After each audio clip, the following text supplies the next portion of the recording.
Bonjour chers étudiants, j'espère que vous allez bien et que vous êtes en forme. Je continue avec vous la préparation du concours de médecine, pharmacie et médecine dentaire. J'ai déjà commencé la préparation, d'accord? J'ai commencé à vous faire des vidéos. Donc, l'IMHF, la vidéo précédente, il troll la chaîne. Et je chauffe voilà, j'ai fait une vidéo sur les généralités de la génétique, à savoir la notion de l'information génétique. C'est un module qui est très important quand je vous invite à regarder la vidéo. Je vais détailler avec vous la réplication, la transcription et la traduction. D'accord? Ces trois phénomènes biologiques qui sont très importants. D'accord? Une fois, on a déjà vu le cycle cellulaire. C'est quoi un cycle cellulaire?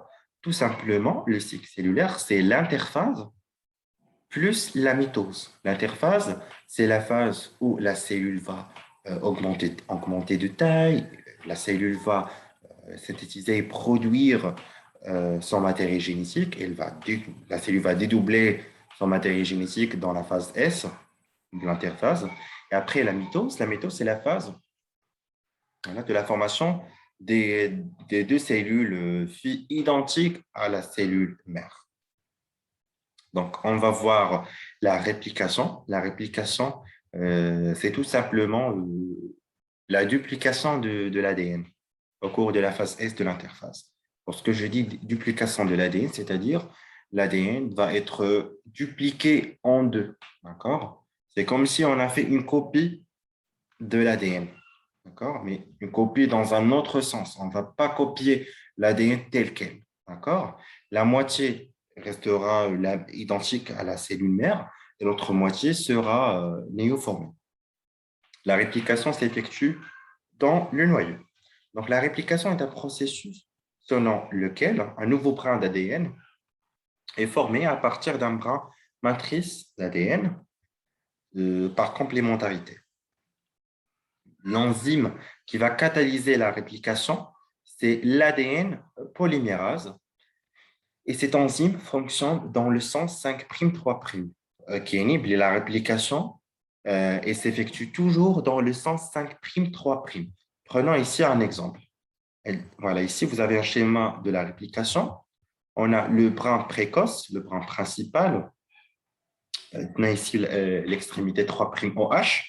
D'accord? Donc, l'ADN polymérase va commencer à répliquer à partir de cette extrémité. Donc, il va former 5' phosphate et ainsi de suite pour former un nouveau brin complémentaire au brin principal. Donc, il y a toujours, on respecte le sens 5', 3'. La réplication s'effectue par complémentarité. Ça, on l'a déjà vu. La complémentarité des bases, c'est quoi? C'est que l'adénine est liée uniquement à la thymine par deux liaisons d'hydrogène et que la guanine elle est liée à la cytosine par trois liens hydrogène. Donc, la réplication d'ADN comporte trois caractéristiques ou propriétés principales. Premièrement, elle est semi-conservatrice. Qu'est-ce qu'on dit de semi-conservatrice? Alors, c'est que les deux brins d'ADN sont premièrement d'ailleurs séparés par l'hélicase. L'hélicase, c'est une enzyme qui va séparer donc la double hélice. Alors, regardez ici, l'hélicase, c'est celle qui est en triangle, elle va séparer la double hélice pour former un œil de réplication. Donc, ce que vous voyez ici, d'accord, c'est un œil de réplication. Alors, cette séparation permet à l'ADN polymérase de synthétiser deux brins complémentaires au regard des brins d'ADN de la molécule mère en respectant l'appariement des bases, c'est-à-dire toujours l'ADN polymérase va produire deux brins complémentaires en respectant toujours avec l'appariement des bases. D'accord? Ou faites une erreur, généralement, il y a d'autres enzymes qui interviennent. Donc, ainsi, chaque cellule fille conservera la moitié du matériel génétique de la cellule mère et la moitié, c'est-à-dire, elle va avoir un brin maternel et un brin néoformé. On est d'accord. Alors, retrouvez le schéma. Donc, ici, les deux brins qui sont en noir, tous ce sont des brins maternels. Alors que les brins qui vont être formés ici sont deux brins néoformés. À la fin de la réplication, alors ici, parce qu'on est dedans, alors une double hélice. Alors, je ne sais pas comment je peux schématiser. La double hélice, voilà ce que j'ai schématisé. Donc, est-ce qu'on a une double hélice, d'accord? Cette double hélice, avec on a un brin néoformé, je dis, d'accord? Et un brin maternel éclim, d'accord? C'est la raison pour laquelle on dit que la réplication, elle est semi-conservatrice. Donc, il faut déjà très bien noter voilà, ces notions. Alors, la réplication, elle est bidirectionnelle, c'est-à-dire la réplication commence au niveau des séquences nucléotidiques appelées origine de la réplication, d'accord, à partir de l'œil de réplication. Alors, les brins d'ADN, donc la formation des brins complémentaires, se fait toujours dans le sens 5'-phosphate, 3'OH, alors, or que les brins sont antiparallèles. Alors, c'est pourquoi la synthèse des brins complémentaires se fait dans les deux sens. Pourquoi on dit bidirectionnel? Je rejoins toujours le schéma. On a une synthèse qui s'effectue dans ce sens, une autre qui s'effectue dans l'autre sens. D'accord? On ne va jamais trouver la réplication euh, unidirectionnelle. Il est toujours bidirectionnel. D'accord? Un brin se forme en respectant ce sens, l'autre brin s'effectue dans ce sens. La réplication, elle est asymétrique. Pourquoi? Parce qu'il y a un brin qui est formé d'une façon continue. Ouais, deux brins, d'accord? Donc, l'un des deux brins, le brin avancé, va être synthétisé d'une façon continue, alors que le brin secondaire ou bien tardif est formé d'une manière discontinue, d'accord? Formant ainsi des fragments, les fragments d'Okazaki. Donc, ce sont les trois propriétés de la réplication, donc à retenir par cœur.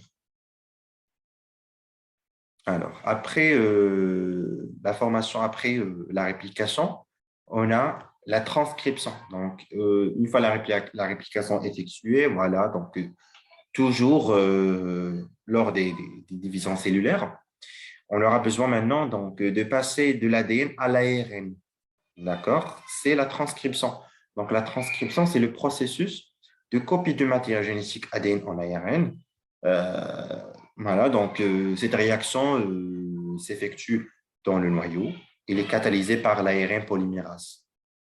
Donc, la transcription correspond à la synthèse de l'ARN-M à partir d'un brin transcrit de l'ADN. D'accord? Je dis le brin transcrit.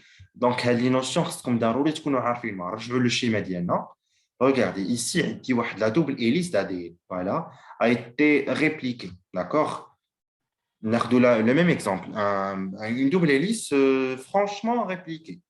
Alors, la boule qui est ici en bleu, c'est l'ARN polymérase. Voilà. Donc, Edna, le brin non transcrit, l'ARN polymérase ne va pas l'utiliser. L'ARN polymérase, il va s'intéresser au brin transcrit. D'accord? À partir du brin transcrit, d'accord, il y aura formation de l'ARNM.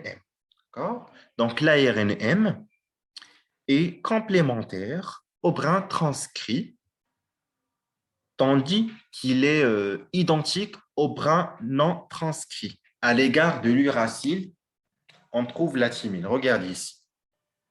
Par exemple, prenons de la séquence. Du brin non transcrit, on a A, T, G, G, A, T. D'accord? Il y a l'ARN M qui a été formé, on va trouver A. Donc A. On va trouver l'uracile au lieu de la thymine. D'accord? Parce que l'ARN M, on ne trouve pas la thymine, on trouve l'uracile. On trouve G, G, voilà, G, G. On trouve A et on trouve U. D'accord? Donc l'ARN M, elle est identique au brin non transcrit à l'égard de l'uracile au lieu de la thymine. Donc, la transcription s'effectue toujours dans le sens 5', 3'. Elle est catalysée par l'ARN polymérase. Donc, c'est presque... il y a des points de ressemblance entre la transcription et la réplication. Donc, l'ARN polymérase, il incorpore des nucléotides par complémentarité avec l'un des brins de l'ADN. Voilà, on va toujours trouver G à la place de C. On va trouver donc cette fois-ci U en face de A. On ne va pas trouver A en face de T. D'accord? Donc, le brin d'ARN ainsi produit est donc complémentaire au brin qui a servi de matrice, appelé le brin transcrit. D'accord? Alors, on va revenir. D'ailleurs, regardez ici, on vous a dit que il faut toujours savoir que le brin transcrit, c'est un brin de polarité 3', 5'. D'accord? Donc, le brin transcrit, de la polarité, il est orienté 3', 5'. Donc, le brin transcrit, on a 3', on a 5'. Et à partir de 3', tu as la synthèse de 5' phosphate et ainsi de suite. Donc, les points de différence et de ressemblance entre la réplication et la transcription est les suivants. Le lieu de la réplication, c'est le noyau. De la transcription, c'est le noyau toujours. L'enzyme catalysant la réplication, on a l'ADN polymérase. Ici, catalysant la transcription, on a l'ARN polymérase. Les deux ont voilà, le même sens de lecture, 5', 3'. Juste la réplication, on trouve des oxyriboses, l'ADN. La transcription, on trouve le ribose, l'ARNM. Les paires de base, ici, on a ATGC, ici, on a GCAU, l'uracile. Alors, le temps de la réplication uniquement lors de la division cellulaire, notamment dans la phase S de l'interface, alors que la transcription s'effectue tout le temps. Alors, très bien. Jusqu'à maintenant, c'est quoi la réplication et les caractéristiques d'Eula. On a vu c'est quoi la transcription, les caractéristiques. On a vu des schémas, d'accord. De toute façon, si vous avez besoin des schémas, d'autres explications, n'hésitez pas à m'écrire, n'hésitez pas à m'envoyer un message, soit un commentaire ou bien un message privé. Donc, alors, passons maintenant à la traduction. Donc, on a vu la réplication, on a vu la transcription. Jusqu'à maintenant, tout est bon. Jusqu'à présent, on a l'ARNM, d'accord? Pour passer de l'ARNM à une protéine, alors on va faire appel à la traduction. Donc, la traduction, c'est un processus permettant la synthèse d'une protéine ou voilà, une chaîne polypeptidique à partir d'un brin d'ADN messager de l'ARNM. Donc, à partir de l'ARNM, je vais produire une protéine, une chaîne polypeptidique. Donc, la traduction se fait au niveau du cytoplasme. Alors, par contre, la traduction, la réplication, qui couvre le noyau. D'accord? Donc, ces points de différence, de ressemblance, il faut les noter par cœur. Alors, la traduction s'effectue dans le cytoplasme et nécessite un grand nombre d'acteurs. Donc, le premier élément nécessaire dans la traduction, c'est l'ARNM. Après, le ribosome. D'accord? On aura besoin de ribosome, autrement dit l'ARNR. On aura besoin de l'ARNT, c'est-à-dire l'ARN de transfert, et l'acide aminé, des acides aminés. Donc, les acides aminés, les acides aminés, voilà, ce sont des molécules qui forment les protéines. Alors, la synthèse des protéines nécessite des structures appelées ribosomes.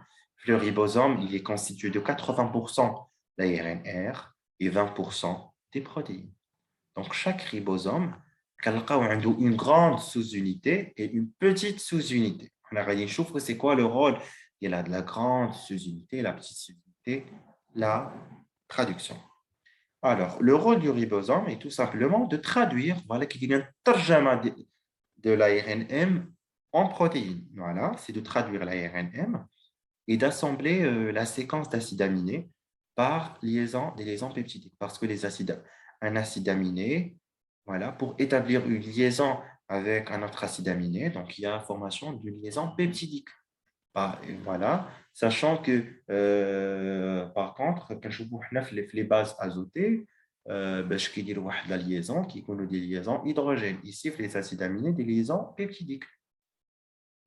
Alors, l'ARNM, lors de la traduction, elle est traduite, élite, sous forme de triplet. Donc, le ribosome, il ne va pas lire l'ARN comme ça. L'ARNM, il va comme ça. Donc, qu'est-ce qu'il va faire? il va lire l'ARNM sous forme de triplet, de codon. Donc, il va lire codon par codon. D'accord? Un codon, c'est un triplet de nucléotides. D'accord? Et chaque codon correspond à un acide aminé. D'accord? Alors, regardez ici toujours, un codon, c'est un triplet de nucléotides. Donc, par exemple, le codon UUU correspond, uracile, uracile, uracile, correspond à l'acide aminé phénylalanine. D'accord? Donc, une fois le ribosome va lire la séquence, le codon UUU, il va recruter, il va faire appel à un ARNT. Cet ARNT, qu'est-ce qu'il va il va porter un anticodon, qui compte AAA. Une fois l'anticodon va être lié, voilà, donc une fois l'anticodon AAA est recruté, la phénylalanine va être fixée au niveau du ribosome. Alors, voici un schéma qui explique la grande sous-unité du ribosome et la petite sous-unité du ribosome. Alors ici, je vous ai mis quelques définitions. Le ribosome est un énorme complexe ribonucléoprotéique uniformé de protéines et d'ARNT, permettant la traduction d'ARNM en protéines. Donc, la synthèse des protéines nécessite des ARN de transfert appelés ARNT. Donc, chaque ARNT est spécifique d'un acide aminé. Donc, il y a une information très importante.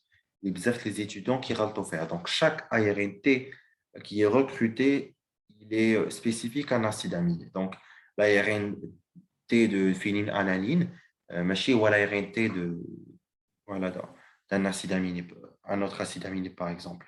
D'accord? Voilà. Alors, l'ARNT possède deux sites importants. Il possède un site de fixation de l'acide aminé. Ouais, d'accord, je vais voir un schéma. Pardon. Alors, donc au niveau de l'ARN de transfert, on va trouver un site qui fixe l'acide aminé et un site appelé anticodon. Voilà, faites le site. Voilà. Au niveau de ce site, on trouve un triplet de bases complémentaires au codon de l'ARNM. Par exemple, l'ARNM, ici, il y a les trois, d'accord?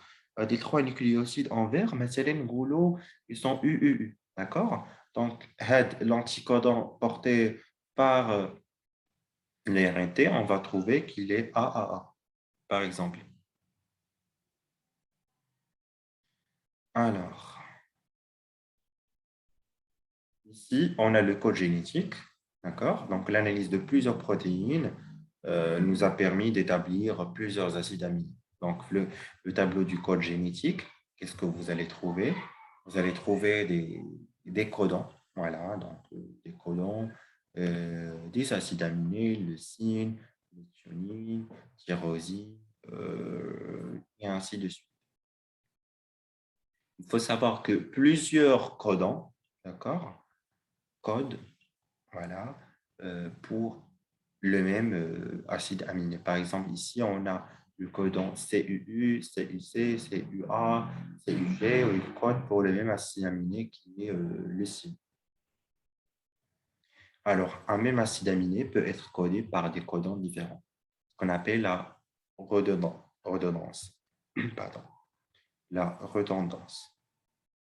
Alors, donc, trois codons ne désignent aucun acide aminé. Donc, ce sont les codons. Donc, regardez le code génétique, le tableau du code génétique. Donc, trois codons ne codent pour aucun acide aminé.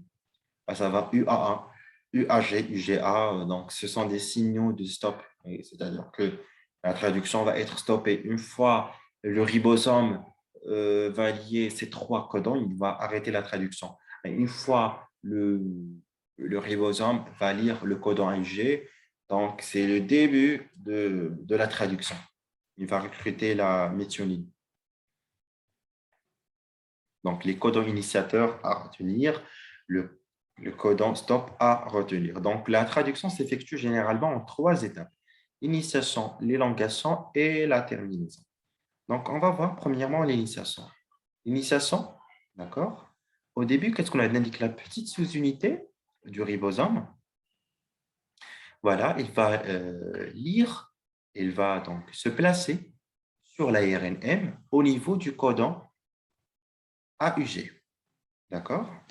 Donc, une fois la petite sous-unité a lu au niveau de l'ARNM AUG, donc il y a lecture de ce codon par le ribosome, ce qui entraîne voilà, donc l'appel et le recrutement de l'ARNT spécifique à, voilà, donc à ce codon-là. Donc, l'ARNT, un anticodon complémentaire, dans ce cas, l'anticodon les réduit ici, TT, A, C. C'est plutôt, je m'excuse, c'est U, A, C. Voilà, donc U, A, C. Donc, je m'excuse, T, ça existe. Alors, regardez ici. Donc, il y a lecture de ce codon. Après ça, donc, cette ARNT se fixe sur le site P du ribosome. Alors, je n'ai pas mentionné ici le site P, le site A. Je vais voir. Alors, généralement, alors, flacon sous unité, on trouve ici le site P, d'accord? Ici, le site A. Je vais vous envoyer un schéma explicatif. Donc, une fois la RNT, voilà, donc, avec un anticodon complémentaire, va se fixer sur le site P du ribosome, la grande sous-unité ribosomale s'associe à la petite sous-unité au niveau de la RNM. Donc, ça, c'est l'initiation. La phase d'élongation, donc, c'est la phase majeure. Donc, la lecture du deuxième codon de l'ARNM fait venir et recrute un deuxième ARNT avec un anticodon complémentaire.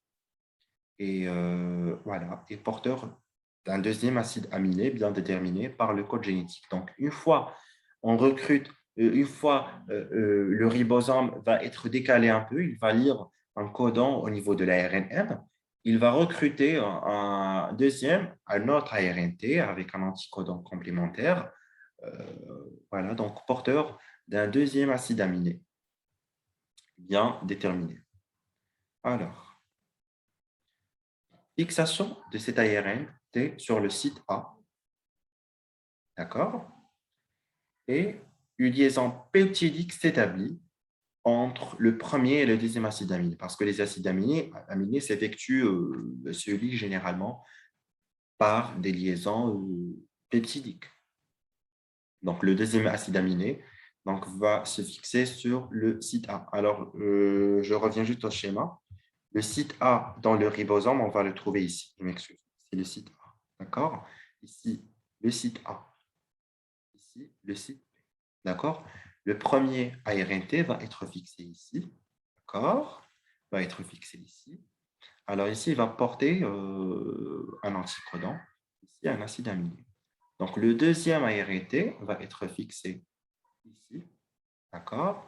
Les deux acides aminés, ils vont établir la liaison peptidique. Voilà, et ainsi de suite. Et après, je réagis un troisième ARNT. Le premier ARNT qui a été fixé le site P va quitter le site de production et le deuxième ARNT va être décalé le site P.